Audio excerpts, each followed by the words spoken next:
Prepare-se para uma imersão profunda em um dos conflitos mais complexos e impactantes da atualidade. Bem-vindos ao canal Perto de Gaza, onde hoje exploraremos o intricado papel desempenhado pela Rússia na crise entre Israel e o Hamas. Este não é apenas mais um confronto na região. É um momento crucial que moldará o futuro de milhões de pessoas.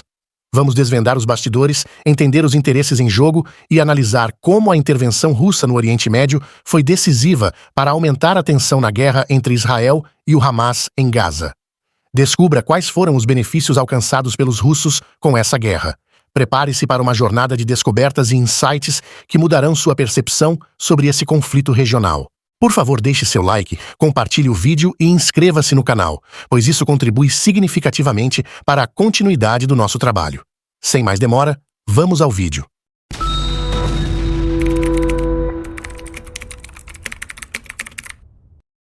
Durante o período soviético e a Guerra Fria, havia uma grande hostilidade em relação a Israel, motivada pelo antissemitismo profundamente enraizado e pela desconfiança do Kremlin em relação à lealdade dos judeus soviéticos após a criação do Estado de Israel em 1948.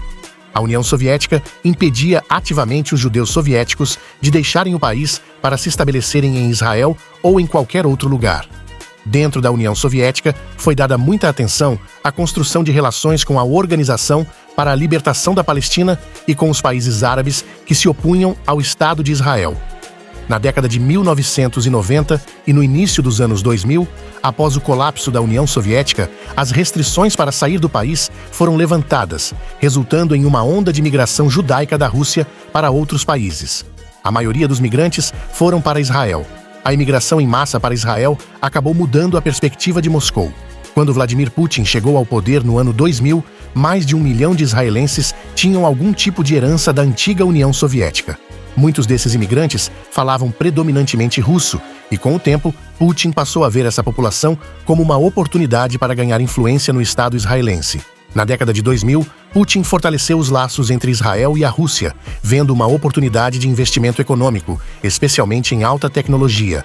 Ele incentivou israelenses e judeus emigrados nos Estados Unidos e na Europa, incluindo dissidentes, a retornar à Rússia para investir e se tornarem mais ativos. Putin construiu um museu do judaísmo em Moscou e se autodenominou patrono dos judeus, mantendo um relacionamento próximo com o rabino Berel Lazar, que se tornou um de seus confidentes. A intervenção russa na Guerra Civil Síria, em 2015, é justificada por Putin como uma medida para proteger Israel das ameaças do Irã e de seus representantes, como o Hezbollah. Um canal de resolução de conflitos entre Rússia e Israel foi estabelecido, permitindo que Israel informasse a Rússia sobre ataques contra alvos iranianos na Síria. A presença russa na Síria se tornou tão significativa que autoridades israelenses começam a referir-se à Rússia como nosso vizinho do norte. Após 2015, a Rússia se envolveu na política do Oriente Médio de maneira mais intensa do que antes. Nos últimos anos, a Rússia mudou drasticamente sua postura em relação a Israel. Após a invasão da Ucrânia em fevereiro de 2022, o Kremlin começou a chamar o presidente ucraniano, Volodymyr Zelensky, de nazi, o que ofendeu diretamente Israel. No entanto, a maior preocupação para Israel não foi a retórica contra Zelensky, mas a crescente dependência da Rússia em relação ao Irã para drones e outros suportes militares e políticos. Essa aliança militar emergente entre Rússia e Irã começou a deteriorar ainda mais as relações entre Rússia e Israel, criando uma nova dinâmica geopolítica na região. O dia 7 de outubro de 2023 torna-se o ponto final de ruptura para a Rússia e Israel. Putin começa a fazer comentários antissemitas. Ele afasta-se publicamente da relação muito próxima com o presidente israelita, Benjamin Netanyahu, e reacende rápida e publicamente as suas relações com os representantes do Hamas e de outros círculos eleitorais palestinos. A intervenção russa na Síria, iniciada em 2015, mudou drasticamente o curso da guerra civil, proporcionando um apoio decisivo ao regime de Bashar al-Assad. A Rússia realizou uma campanha militar intensa, com ataques aéreos, tropas terrestres e assessores militares. Esse suporte foi crucial para reverter o avanço dos opositores e estabilizar o governo de Assad. No cenário diplomático, a Rússia ofereceu suporte significativo ao regime sírio. Vetando resoluções do Conselho de Segurança da ONU que visavam punir Assad, Moscou garantiu que o governo sírio não sofresse sanções internacionais mais severas. Além disso, A Rússia se posicionou como mediadora em várias negociações de paz, buscando manter Assad no poder, e justificou sua intervenção militar como uma luta contra o terrorismo. O fornecimento de armas modernas foi outra frente de apoio. A Rússia enviou mísseis de cruzeiro, sistemas de defesa antiaérea avançados e aviões de combate que desempenharam um papel vital nas operações militares. O conflito sírio também serviu como campo de provas para mais de 300 novos tipos de armas russas, fortalecendo a capacidade militar do regime de Assad. Além do apoio militar e diplomático, a Rússia garantiu acesso a bases militares estratégicas na Síria. A base aérea de Hmeimim, perto de Latakia, e a base naval de Tartus são fundamentais para a presença russa no Mediterrâneo. Essas bases permitem à Rússia projetar poder militar na região e reforçar sua influência geopolítica. No combate ao terrorismo, a narrativa russa foca na luta contra grupos extremistas como o Estado Islâmico. Desde 2015, a Força Aérea Russa realizou milhares de ataques aéreos contra esses grupos, utilizando mísseis de cruzeiro e bombas de precisão. Operações especiais também foram conduzidas contra células terroristas, com a participação de mercenários privados como o Grupo Wagner. A Rússia coordenou esforços com a Síria, Irã e Iraque através de um centro de cooperação em Bagdá, compartilhando informações para ataques mais precisos. No entanto, analistas ocidentais afirmam que muitos desses ataques foram direcionados a grupos rebeldes anti-Assad e não apenas a extremistas, destacando que os objetivos principais eram fortalecer o regime aliado e expandir a influência russa na região. Em resumo, a intervenção russa na Síria é multifacetada, combinando apoio militar direto, manobras diplomáticas, fornecimento de armas modernas, acesso estratégico a bases militares e uma narrativa de combate ao terrorismo. Essas ações consolidaram o poder de Bashar al-Assad e aumentaram significativamente a influência da Rússia no Oriente Médio, desafiando a hegemonia dos Estados Unidos na região. Embora muitos líderes mundiais tenham condenado o ataque de 7 de outubro, a Rússia adotou uma postura anti-Israel, abstendo-se de condenar o Hamas. Apenas uma semana após o ataque, em um discurso aos líderes dos antigos estados soviéticos no Quirguistão, o presidente russo Vladimir Putin afirmou que o massacre do Hamas não tinha precedentes, mas ao mesmo tempo acusou Israel de uma resposta cruel, comparando o bloqueio israelense à faixa de Gaza ao cerco nazista a Leningrado. Embora Putin tenha reconhecido o direito de Israel à autodefesa, ele condenou o ataque a civis inocentes na faixa de Gaza. Foi apenas no dia 16 de outubro de 2023 que Putin expressou condolências às famílias dos israelenses assassinados, mas novamente sem condenar o Hamas. A relação entre Rússia e Hamas evoluiu significativamente. Durante a década de 1990, a Rússia condenava as atividades terroristas do Hamas. No entanto, após a vitória do Hamas nas eleições de 2006, Putin declarou a legitimidade democrática da organização. As relações esfriaram temporariamente em 2011 devido à guerra civil síria, mas voltaram a aquecer com o passar dos anos, com reuniões frequentes entre líderes do Hamas e altos funcionários russos. Recentemente, o Wall Street Journal relatou que grupos terroristas associados ao Hamas conseguiram contornar sanções ocidentais utilizando bolsas de criptomoedas da Rússia, utilizando servidores russos e o mercado criptográfico para se financiar, evitando assim as sanções dos Estados Unidos. Além disso, membros do grupo paramilitar russo Wagner supostamente treinaram militantes do Hamas em táticas de ataque e uso de drones para lançar explosivos em veículos e outros alvos. Em 25 de outubro de 2023, a Rússia usou seu poder de veto na ONU para bloquear uma resolução dos Estados Unidos que apoiava o direito de Israel à autodefesa. A retórica russa anti-Israel intensificou-se e altos funcionários do Hamas confirmaram a proximidade com a Rússia. O apoio não se limitou à diplomacia e armas russas foram encontradas com o Hamas. A mídia estatal russa também promove uma linha pró-Palestina, exagerando as vítimas e retratando as ações israelenses de forma negativa. Ao alinhar-se com o eixo anti-Ocidente, a Rússia está promovendo sua visão alternativa da ordem mundial. Isso ocorre aproveitando a distração do Ocidente com a situação na Ucrânia, o crescente anti-americanismo no Oriente Médio e o fortalecimento de forças que são adversas aos Estados Unidos. A alegada decisão do Irã de enviar mísseis balísticos para a Rússia destaca um nível crescente e sem precedentes de cooperação entre os dois países desde o início da invasão em grande escala da Ucrânia pela Rússia, em fevereiro de 2022.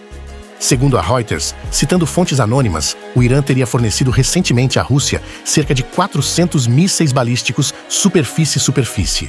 Uma parte significativa dessas armas seria composta por mísseis balísticos táticos de curto alcance. Se confirmados, esses carregamentos de mísseis indicariam um nível diferente de cooperação, além de uma possível mudança nas dinâmicas do Oriente Médio. Outros aspectos da cooperação militar entre Irã e Rússia incluem o fornecimento de munições, projéteis de artilharia e drones pelo Irã, além do estabelecimento de uma fábrica de drones iranianos na Rússia.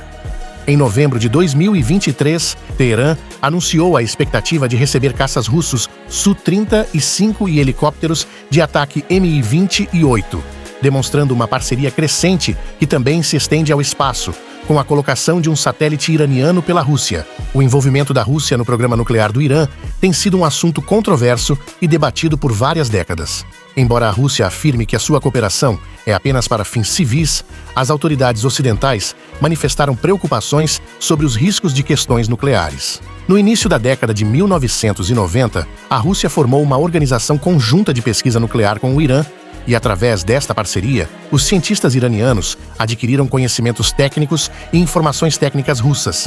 Em 1995, a Rússia assinou um contrato com o Irã para concluir a construção da central nuclear de Bushehr, instalando um reator de água de 1.000 megawatts. Apesar dos repetidos atrasos, o reator tornou-se operacional em 2011 com assistência russa. Ao longo das décadas de 1990 e 2000, entidades russas apoiaram a transferência de tecnologias e materiais nucleares sensíveis para o Irã, apesar de promessas ocasionais de reduzir essa assistência. Essas transferências levantaram preocupações de que poderiam ajudar os esforços nucleares iranianos, mesmo que a Rússia argumentasse que eram apenas para fins civis. Recente relatório da Agência Internacional de Energia Atômica da ONU revelou que o Irã possui atualmente urânio enriquecido a 60%, suficiente para construir 3 armas nucleares. De acordo com a definição da Agência Internacional de Energia Atômica, cerca de 42 kg de urânio enriquecido a 60% é a quantidade mínima necessária para a criação teórica de uma arma atômica. Antes da invasão da Ucrânia, um Irã com armas nucleares não era do interesse da Rússia devido ao risco de uma corrida armamentista no Oriente Médio, ameaçando os interesses russos na região. No entanto, após a invasão russa no território ucraniano, um Irã com armas nucleares despertou o interesse da Rússia por várias razões. Um Irã nuclear poderia oferecer à Rússia maior importância diplomática na região, semelhante ao que a Coreia do Norte, com armas nucleares, proporcionou à China. Os países do Oriente Médio, temerosos da ameaça iraniana, seriam forçados a buscar uma relação mais próxima com Moscou na esperança de intervenção nas políticas do Irã. Isso daria à Rússia uma alavanca significativa na região, permitindo-lhe moldar os eventos de acordo com seus interesses. Além disso, um Irã nuclear isolado poderia se tornar mais dependente da Rússia em termos econômicos e diplomáticos, aumentando ainda mais a influência russa sobre Teherã. Se o Irã ultrapassar os limites nucleares, haverá um isolamento político mais severo por parte do Ocidente. Essa situação de isolamento permitiria que a Rússia exercesse um controle significativo sobre os recursos econômicos iranianos, especialmente no setor de energia. A Rússia já assinou acordos bilionários para investir no setor de petróleo e gás do Irã, e um Irã isolado ficaria cada vez mais dependente desses investimentos russos. Além disso, a Rússia poderia explorar essa dependência para obter concessões diplomáticas e políticas do Irã, moldando suas políticas de acordo com os interesses russos na região. O aumento da presença dos Estados Unidos no Oriente Médio para enfrentar a ameaça de um Irã nuclear seria vantajoso para a Rússia, pois desviaria os americanos e alguns de seus recursos militares do confronto com a Rússia na Europa. A situação após as guerras na Ucrânia e em Gaza, juntamente com a percepção do Irã sobre esses eventos, pode levar o Irã a ultrapassar os limites nucleares mais cedo do que se espera. Após décadas de uma relação relativamente próxima com Israel, a Rússia se aproximou do Irã e do Hamas, adotando uma postura anti-israelense e pró-Palestina. Essa mudança de alinhamento parece ser uma estratégia da Rússia para aumentar sua influência no Oriente Médio, aproveitando a distração do Ocidente com a guerra na Ucrânia e o crescente anti-americanismo no Oriente Médio. Ao se alinhar com forças adversárias aos Estados Unidos, como o Irã e o Hamas, a Rússia busca promover sua visão alternativa da ordem mundial. A cooperação militar sem precedentes entre a Rússia e o Irã, envolvendo o fornecimento de mísseis balísticos, drones e outras armas, é um sinal claro dessa nova dinâmica geopolítica. Além disso, a possibilidade do Irã ultrapassar os limites nucleares, com o apoio da Rússia, pode trazer várias vantagens estratégicas para Moscou na região. Obrigado por assistir o vídeo até o fim. Escreva nos comentários sugestões de temas para os próximos vídeos. Não se esqueça de clicar no botão de inscrição e no sininho de notificação. Espero você nos próximos vídeos. Obrigado e tchau.